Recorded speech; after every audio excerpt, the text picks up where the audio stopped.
জাতীয় বিশ্ববিদ্যালয়ের অধীনে 2022-23 শিক্ষাবর্ষে ডিগ্রি প্রথম বর্ষে যারা ভর্তি হয়েছিলেন আপনাদের এই ডিগ্রি প্রথম বর্ষের ইয়ার ফাইনাল পরীক্ষাটা কবে হবে, এই পরীক্ষাটির ফর্ম ফিল আপটি কবে শুরু হতে পারে, আজকের এই ভিডিওতে এই সংক্রান্ত গুরুত্বপূর্ণ তথ্যগুলো শেয়ার করব। তাই সম্পূর্ণ ভিডিওটি দেখার পাশাপাশি এই চ্যানেলটিকেও আপনাকে সাবস্ক্রাইব করে রাখতে হবে, কারণ আপনাদের পরীক্ষার সাজেশান এবং পরীক্ষা কখন হবে বা পরীক্ষার রুটিন সহ সকল ধরনের আপডেটগুলো আপনারা আমাদের কাছ থেকেই পাবেন। তো চলুন শুরু করা যাক। শুরুতে জেনে নেওয়া যাক ডিগ্রি প্রথম বর্ষের এই ইয়ার ফাইনাল পরীক্ষাতে বসতে হলে আপনার করণীয়টা কি রয়েছে। দেখুন, আপনাকে প্রথমেই একটা ফর্ম ফিল আপ করতে হবে, অর্থাৎ আপনি ভর্তি হয়েছেন ডিগ্রি পাস কোর্সে, তার একটা রেজিস্ট্রেশন কার্ড আপনাকে দেওয়া হবে। ওই রেজিস্ট্রেশন কার্ড অনুযায়ী আপনার ফর্ম ফিল আপটি কমপ্লিট করতে হবে। ফর্ম ফিল আপ করার পরে আপনি ডিগ্রি প্রথম বর্ষে পরীক্ষায় অংশগ্রহণ করতে পারবেন এবং পরীক্ষাতে পাস করলে আপনি ডিগ্রি দ্বিতীয় বর্ষে উত্তীর্ণ হতে পারবেন। এখন কথা হচ্ছে যে ফর্ম ফিল আপের কার্যক্রমটা তাহলে কবে শুরু হতে পারে।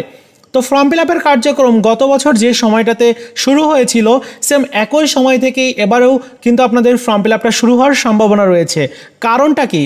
কারণ হচ্ছে যে ডিগ্রি প্রথম বর্ষ পরীক্ষা আপনাদের যারা সিনিয়র ব্যাচ আছে, অর্থাৎ যারা 2021-22 শিক্ষাবর্ষে ভর্তি হয়েছিল, তাদের পরীক্ষার রেজাল্ট এখনও পর্যন্ত প্রকাশ করেনি। ওই রেজাল্ট যতক্ষণ না পর্যন্ত প্রকাশ করবে ততক্ষণ পর্যন্ত আপনাদের ফর্ম ফিল আপের কার্যক্রমটা শুরু হবে না। রেজাল্ট যখন প্রকাশ করবে, রেজাল্ট প্রকাশের 15 দিন পরেই আপনাদের ফর্ম ফিল আপের কার্যক্রমটা শুরু হয়ে যাবে। এখন অনেকেই প্রশ্ন করবেন যে এই রেজাল্ট কখন প্রকাশ করবে এবং আমাদের ফর্ম ফিল আপটি কবে শুরু হবে। দেখুন, রেজাল্ট প্রকাশের সম্ভাবনা রয়েছে আগামী আগস্ট মাসের মাঝামাঝিতে অথবা শেষের দিকে। যদি আগস্টের মাঝামাঝি অথবা শেষের দিকে রেজাল্টটা প্রকাশ করে, সেক্ষেত্রে দেখা যাবে যে সেপ্টেম্বর মাসের মাঝামাঝিতে আপনাদের ফর্ম ফিল আপটি শুরু হবে। আমরা যদি গত বছরের ফর্ম ফিল আপের নোটিশটি দেখি তাহলে দেখতে পাচ্ছি যে গত বছর 2022 সালের পরীক্ষা অনুষ্ঠিত হয়েছে। আপনাদের কিন্তু 2022 সালের পরীক্ষা হবে না, আপনাদের হবে 2023 সালে পরীক্ষা। অর্থাৎ এখানে 2023 থাকবে, 2023 সালের ডিগ্রি পাস প্রথম বর্ষের পরীক্ষার ফর্ম ফিল আপের এরকম একটা নোটিশ দেওয়া হবে। এবং দেখতে পাচ্ছেন যে গত বছর ফর্ম ফিল আপটি শুরু হয়েছিল 27/9/2023 তারিখ, মানে সেপ্টেম্বর মাসের 27 তারিখে শুরু হয়েছিল। তো আপনাদের ফর্ম ফিল আপের কার্যক্রম কিছুটা এগিয়ে আনা হবে, কারণ আপনাদের সেশন জটের সমস্যাটা ছিল গত বছর, এই বছর কিছুটা এগিয়ে আনা হবে। সেই ক্ষেত্রে সেপ্টেম্বরের মাঝামাঝিতে আপনাদের ফর্ম ফিল আপের কার্যক্রম শুরু হয়ে যাবে, এটা আপনারা 100% কনফার্ম থাকেন।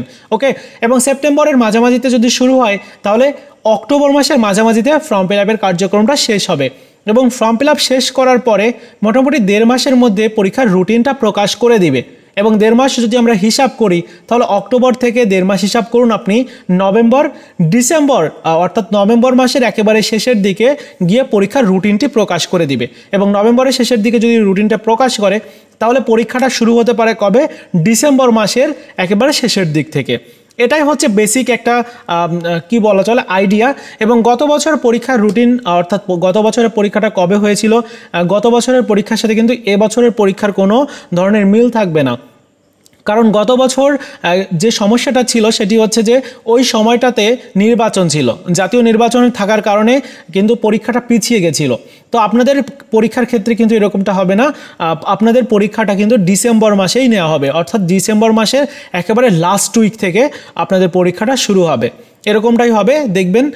তো আশা করি আপনাদেরকে বোঝাতে পেরেছি যে কতটুকু সময় রয়েছে। তো আপনি যেটা করবেন, ডিসেম্বর মাসের মাঝামাঝিকে আপনাকে টার্গেটে রেখে আপনার পড়াশোনা এখন থেকে স্টার্ট করে দিতে হবে। এখন চলছে হচ্ছে জুলাই মাস, আগস্ট, সেপ্টেম্বর, নভেম্বর, ডিসেম্বর, মাত্র আপনার কাছে 3 থেকে 4 মাস সময় রয়েছে। এই 3 থেকে 4 মাসের মধ্যে আপনার পরীক্ষার জন্য যত প্রিপারেশান নেওয়া সম্ভব, কিভাবে পড়া উচিত, কোন কোন প্রশ্ন পড়া উচিত, সিলেবাসটা কেমন, সিলেবাস কোথায় পাবো, এই সকল বিষয় সম্পর্কে জানা উচিত। তো আমি এগুলো নিয়ে ডিটেলে ভিডিও দিব, এক এক করে ভিডিও দিব, আপনাদের পরীক্ষার বিষয়গুলো নিয়ে থাকবে। তারপর আপনাদের প্রত্যেকটি সাবজেক্টের সাজেশন আপনারা পাবেন এই চ্যানেল থেকে। সো এই চ্যানেলটিকে প্রত্যেকে সাবস্ক্রাইব করে রাখবেন। আশা করি আপনারা জানতে পেরেছেন যে পরীক্ষাতে বসতে হলে অবশ্যই আপনাকে একটা ফর্ম ফিল আপ করতে হবে। অবশ্যই আপনার একটা রেজিস্ট্রেশন কার্ড দেওয়া হয়েছে ইতিমধ্যে, অনেকের ইনকোর্স পরীক্ষা কমপ্লিট হয়ে গেছে, ইনকোর্স পরীক্ষা দেওয়ার জন্য তো রেজিস্ট্রেশন কার্ড প্রয়োজন হয়।